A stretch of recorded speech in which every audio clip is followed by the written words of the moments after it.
Continues next, your official Chicagoland weather forecast from the 1 Hour Heating and Air Conditioning Weather Center. Sunny, breezy, and warm today, high 78. Currently, we have 59 degrees. Your next news update is at 7. Chicago's Morning Answer with Dan and Amy continues next on AM 560, The Answer. This hourly segment is brought to you by Real Estate Revealed with Randy Barcella, Sunday mornings starting at 8. Only the biggest stories, only the biggest guests, and only the biggest opinions. This is AM 560, The Answer. Top of the morning, Dan and Amy. President Trump attending the UN confab yesterday. He's going to be speaking today on the floor. Is that still Boutros Ghali? Is he still the UN Secretary General? I just remember him because Letterman loved saying his name so much. Oh, right, Boutros Ghali. Then Kofi Annan came after Boutros Ghali. Of course I butchered his name. And now it's, you know who it is? Antonio Guterres from Portugal. Yeah. Keep up with your UN Secretary Generals. Oh, fine. It's a fun, it's a fun game? It's a fun game, like couples instead of Pictionary. Yeah. Do like at a dinner, like a dinner party. Favorite UN Secretary Generals. Favorite accomplishments like Kofi Annan, the oil for food scandal. Look, those were good times. Those were. Yeah, world government. Paragon of integrity. President Trump taking the opportunity yesterday. He's supposed to address, among other things, Iran in his speech today. But yesterday, he, along with Vice President Pence, appeared to promote religious liberty at home. Cultural Marxists, listen up, but in particular abroad. The United States is founded on the principle that our rights do not come from government, they come from God. Yes. This immortal truth is proclaimed in our Declaration of Independence and enshrined in the First Amendment to our Constitution's Bill of Rights. Our founders understood that no right is more fundamental to a peaceful, prosperous, and virtuous society than the right to follow one's religious convictions. Regrettably, the religious freedom enjoyed by American citizens is rare in the world. Approximately 80% of the world's population live in countries where religious liberty is threatened, restricted, or even banned. And when I heard that number, I said, please go back and check it because it can't possibly be correct. And sadly, it was 80%. As we speak, Jews, Christians, Muslims, Buddhists, Hindus, Sikhs, Yazidis, and many other people of faith are being jailed, sanctioned, tortured, and even murdered, often at the hands of their own government, simply for expressing their deeply held religious beliefs. So hard to believe. Today, with one clear voice, the United States of America calls upon the nations of the world to end religious persecution.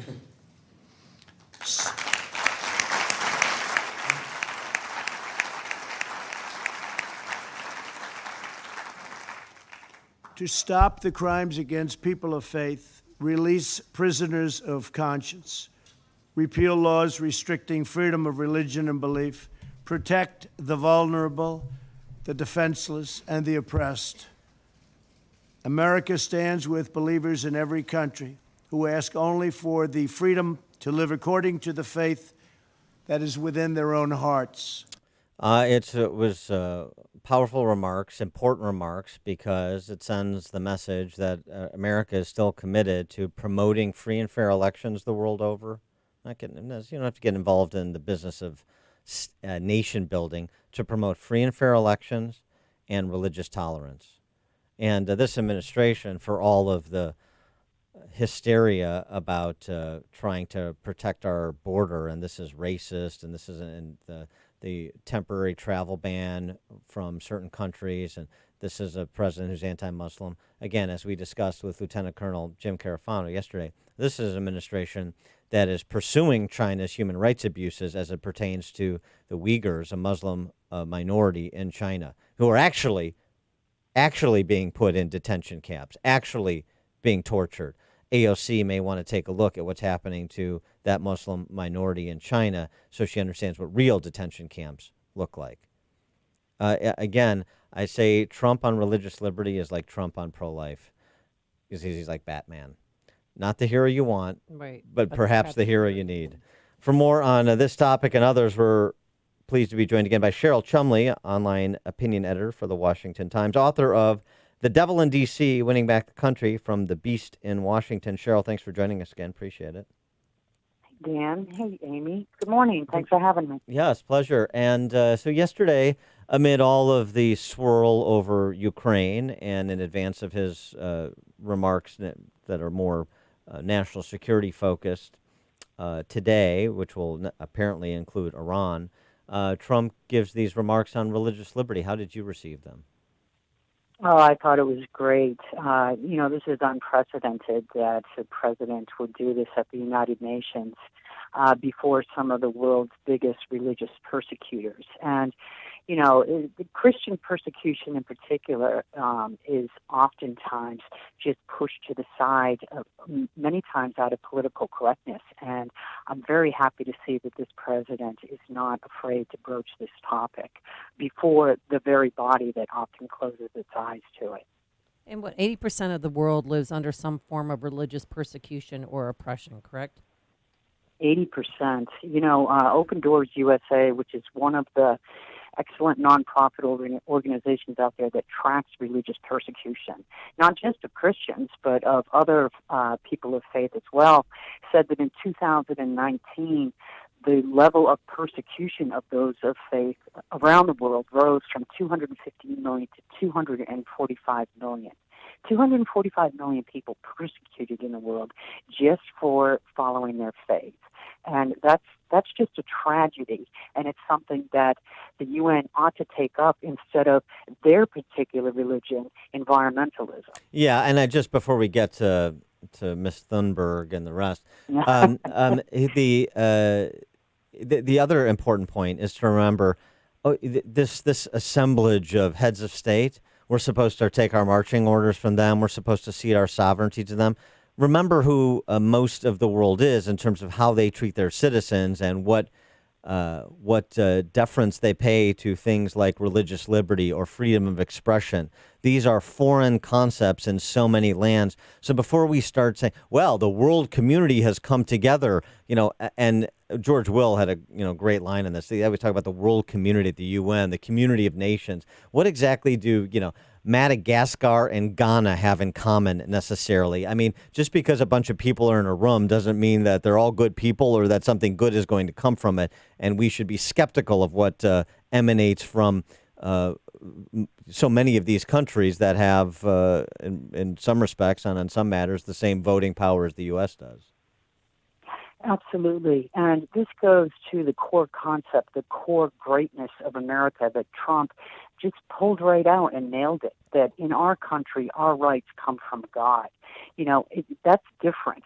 That's exceptional from all other nations where rights are bestowed, upon the select citizens by the governing elitists and so forth. In our country, it doesn't matter who you are. The smallest American citizen to the best esteemed president of the United States, our rights are equal in God's eyes. And I was very happy that Trump brought that out at the United Nations. Yeah, it's educating the UN. It's also educating a lot of Americans who I think these days think our government, our rights emanate from government, and so important the statement that he made. And then yesterday we had 16 young people, including Swedish climate activist Greta Thunberg, file a complaint with the United Nations accusing Germany, France, Brazil, Argentina, and Turkey of violating their human rights by not taking adequate action to stop climate change. When you saw Greta Thunberg out there, what went through your mind? Yeah, well, what went through my mind, I just posted a piece this morning entitled Greta Thunberg, A Parent's Nightmare.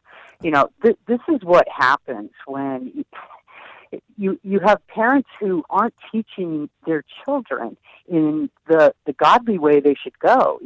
Children have their place in the world, and I'm very happy to see kids getting involved in politics and taking an interest in current events. But there's a difference between that and then standing before the global stage, on the global stage as a 16-year-old and lecturing the world in a pretentious, obnoxious manner as if you know best, and that the world, because you feel sad and angry about some particular issue, not just has to listen, but owes you a response, owes you reform. Let's remember, this is a kid, and she's being used as a tool of the left to advance a far leftist agenda. And I think, let's listen to her, and then let's move on. Yeah, I thought, she was so hostile and, Angry. Just yes. David Hogue. Well, Well- I thought like Veruca Salt. I mean, it was almost like it was almost cartoonish, but I feel terrible for her. I mean, again, to some consideration, she's a 16-year-old girl. She's being fed all this propaganda from adults, as you're suggesting. She is on the spectrum somewhere. That's been reported. And gosh, if I were her parents, I'd be like, man, that's not our daughter. She's not an angry little girl like she comes across. You can be passionate without saying we will never forgive you. I mean, she came about this close to, Maxwell Smart missed it by this much, talking about sending people to the gulag. She's not very happy with people that are older than her and not on that stage. I understand. I have less compassion. I have less sympathy, I guess, than you do, because in my mind she's 16, and she's not 8 years old, which some of these petitioners were as young as 8, demanding that the United Nations abide, or the 5 countries abide the Convention of Children's Rights and so forth. And an 8-year-old is definitely being used and exploited. But a 16-year-old, they do have some knowledge. They have a sense of what's right and wrong. And, 16 wasn't that far in the past that you and I can remember how we were at 16. And I think that you have to take some responsibility for your own actions.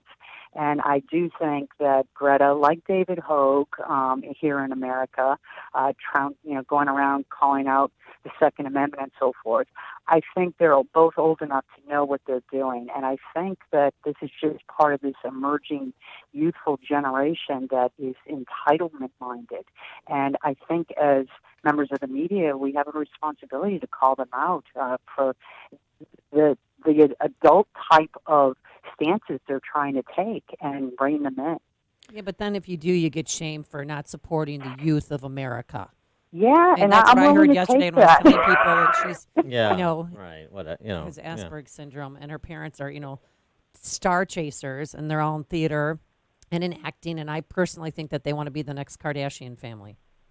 I agree with you completely, but I think, taking those hits is worthwhile, because I think if we allow the youth to dictate to us how our country should live, we're going to have a lot more Alexandria Ocasio-Cortezes taken to Congress in the next few years. Yeah, I mean, I don't know. I mean, I guess, like indulging her is one thing, and that's a failure of the parents, and it's the cynicism of some of the adults.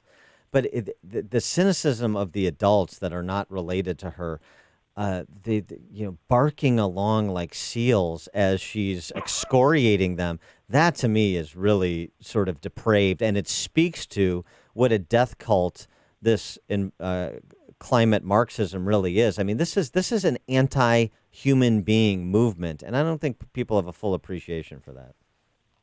No, I agree with you there. I think a lot of people still, when you speak of environmentalism, they still look at it as picking up the trash on the streets, Right. and just simple things that we should all do as good stewards of the land. But environmentalism has become a tool of control, and it's basically, you can see that, how the government blames everything on environmentalism now.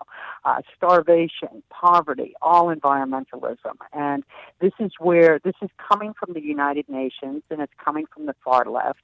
And I just think that it's time to rein this in and point out all the various ways it's seeping into our own communities.